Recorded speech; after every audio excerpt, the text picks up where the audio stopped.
Did you know in 1980 there were 500,000 people incarcerated in the United States? And by 2015, the number had risen to 2.2 million, a 500% increase over 40 years. Let me tell you, as a kid and as an adult going through the criminal justice system in California, the system became overcrowded.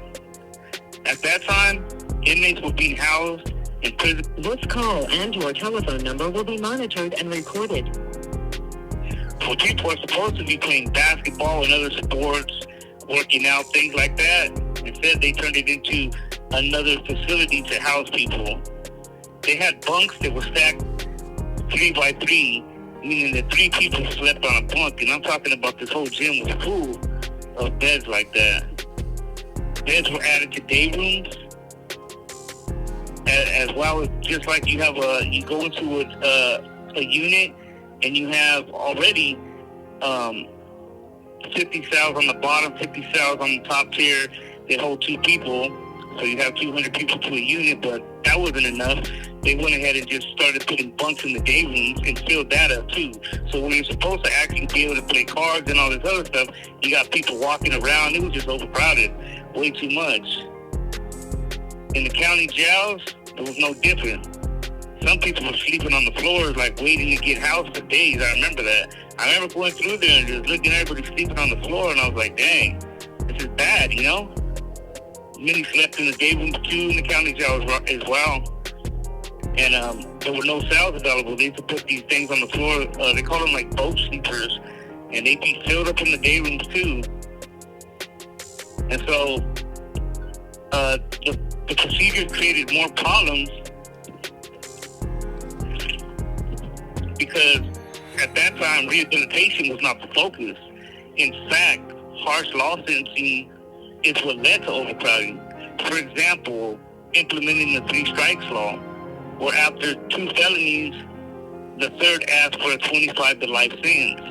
Hundreds of individuals began to get struck out for possession of drugs. Famously, it was in the news, a man, he was given 25 to life for stealing a piece of pizza. So a lot of people, they wanted the 3 strikes law, they wanted the third strike to be for like avoiding crime, but it didn't work that way. People were getting struck out for less than a dime of speed, and they have a drug problem, but they were just throwing them in for 25 to life because they had prior crimes. And it didn't matter. They could have had those crimes 20, 30 years ago, but that's the way the law worked. Also, enhancements for crime. If you committed a crime with a gun, you faced a 10-year gun enhancement. If you were a documented gang member, that was another 10 years gang enhancement. Then if you had prison priors, you got enhancements for that as well. So being arrested for a crime that the max sentence was, let's just say 4 years, like discharging a firearm, you now were facing 20 to 30 years with enhancements. What that did, though, was create overcrowding due to the stricter sentencing laws. But with the came lawsuits for like medical care in prison, right? Because people weren't getting the proper medical care now because there's just too many people. It's costing too much money. It led to unsanitary living conditions because you just got too many people that you can't take care of and you can't take care of those areas. So they begin, people begin to picking up diseases, getting sick, stuff like that.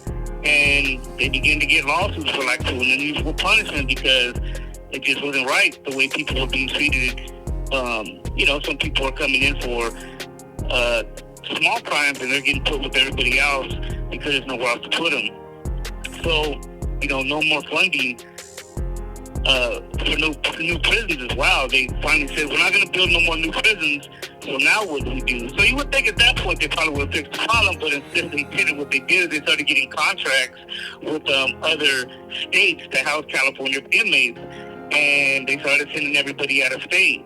Well, eventually, the feds came down on it, and they said, we got to do something, and so that's when they kind of implemented the R in CDCR for rehabilitation, and then they started trying to reverse the process. But even today, I know there's still about 100,000 inmates in the state of California, which is down from, I want to say, 140, 130 at one time, and they're trying to get it lower, but it's still a problem. And, at least the overcrowding, I don't see it as bad as it used to be, for sure. Now we're actually in the gyms playing basketball and things like that, but at one time it was really bad.